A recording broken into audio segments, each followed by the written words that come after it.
శృంగవరపుకోట సాంఘిక సంక్షేమ శాఖ కళాశాల బాలికల వసతి గృహానికి చెందిన 15 విద్యార్థులు అస్వస్థతకు గురయ్యారు. దీంతో విద్యార్థులను వసతి గృహ సిబ్బంది ఆసుపత్రికి తరలించారు. 13 మంది విద్యార్థులను పరిస్థితి స్థిరంగా ఉందని, మరో ఇద్దరిని విజయనగరం మహారాజు ఆసుపత్రికి తరలించినట్లు వైద్యులు తెలిపారు. విద్యార్థులకు మెరుగైన వైద్యం అందించారని జిల్లా వైద్య ఆరోగ్య శాఖ అధికారి ఆదేశించారు.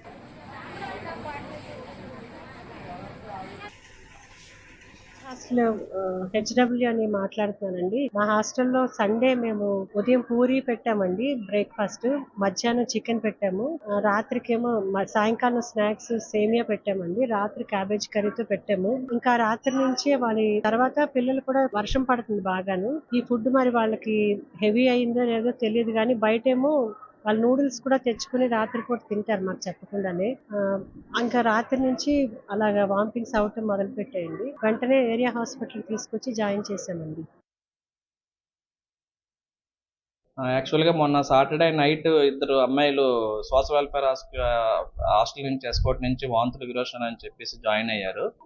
నెక్స్ట్ రోజు వాళ్ళని అడ్మిట్ చేసి ట్రీట్మెంట్ ఇవ్వడం జరిగింది. నెక్స్ట్ రోజు మార్నింగ్ మరొక ముగ్గురు అమ్మాయిలు కూడా వచ్చారు సేమ్ కంప్లైంట్స్ తో, సేమ్ హాస్టల్ నుంచి. సో ఆ ముందు రోజు అడ్మిట్ అయిన అమ్మాయిలకి కొద్దిగా టెస్టులు చేస్తే కొద్దిగా అమ్మాయి డిహైడ్రేషన్ వల్ల కొద్దిగా ఎక్యూట్ రెండల్ ఫెయిల్యూర్ ఉంటే కొట్టి దుర్గా అనే అమ్మాయిని విజయనగరం ఎంఆర్ హాస్పిటల్ కి రిఫర్ చేయడం జరిగింది. ఒక అమ్మాయికి ఇక్కడే ట్రీట్మెంట్ ఇస్తున్నాం, స్రవంత్ అనే అమ్మాయికి, సోముల స్రవంత్ అనే అమ్మాయికి. నెక్స్ట్ రోజు ముగ్గురు అమ్మాయిలు వచ్చారు మార్నింగ్, వాళ్ళకి కూడా ఇక్కడ ట్రీట్మెంట్ ఇచ్చాం, బాగానే ఉంది. శృంగవరపుకోట సాంఘిక సంక్షేమ శాఖ కళాశాల బాలికల వసతి గృహానికి చెందిన 15 విద్యార్థులకు అస్వస్థతకు గురయ్యారు. దీంతో విద్యార్థులను వసతి గృహాన్ని సిబ్బంది ఆసుపత్రికి తరలించారు. 13 మంది విద్యార్థుల పరిస్థితి స్థిరంగా ఉందని, మరో ఇద్దరిని విజయనగరం మహారాజు ఆసుపత్రికి తరలించినట్లు వైద్యులు తెలిపారు.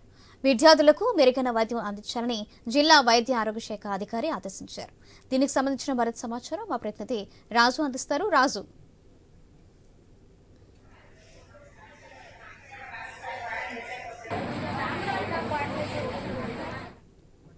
బాలికల హాస్టల్లో ఉన్నటువంటి 15 మంది విద్యార్థులు అయితే అస్వస్థతకు గురయ్యారు. ఇది ఈ రోజు కాదు, గత 2 రోజులుగా కూడా ఒక్కొక్కరుగా బయటకు వస్తున్నట్టు తెలుస్తుంది. అది తిన్న ఆహారంలో కలుషితమైందా లేదంటే ఏం జరిగిందనే దాని మీద అయితే ప్రస్తుతం విచారణ చేస్తున్నప్పుడు కూడా సోమవారం నాడు ఒక విద్యార్థికి కడుపుల నొప్పి వాంతులు రావడంతో హాస్పిటల్లో చేరింది. అదేవిధంగా మంగళవారం నాడు కూడా మరో 2 విద్యార్థులు అదే లక్షణాలతో ఆసుపత్రికి చేరడంతో పాటు ఈ రోజు దాదాపు 9 మంది అయితే ఒక్కసారిగా వాంతులు విరోచనాలతో అయితే హాస్పిటల్లో చేరారు. కడుపులో నొప్పి తీవ్రంగా ఉండటంతో వీళ్ళందరినీ కూడా స్థానిక ఆసుపత్రికి అయితే తరలించినట్టు హాస్టల్ వార్డెన్ విజయ నిర్మల్ అయితే తెలియజేస్తున్నారు. ముఖ్యంగా ఇందులో చూసుకుంటే ఏదైతే హాస్టల్లో వండి పెడుతున్నటువంటి వంటకాలు ఏవైతే ఉన్నాయో వాటిలన్నింటిలో కూడా రోజు విద్యార్థులు తింటున్నారు. వీటితో పాటు అదనంగా బయటకు వెళ్లి నూడిల్స్ అవి తింటున్నారు అని చెప్పి అయితే హాస్టల్ సిబ్బంది తెలియజేస్తున్నారు.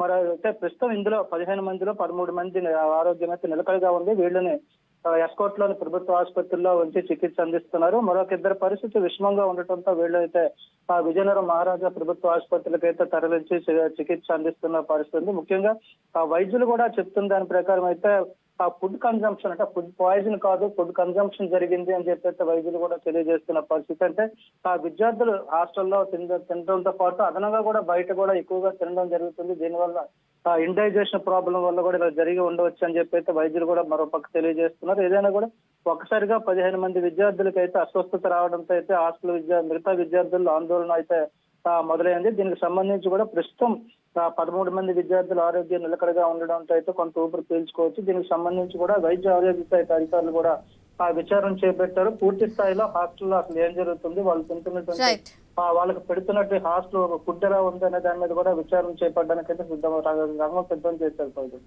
Thank you Raju.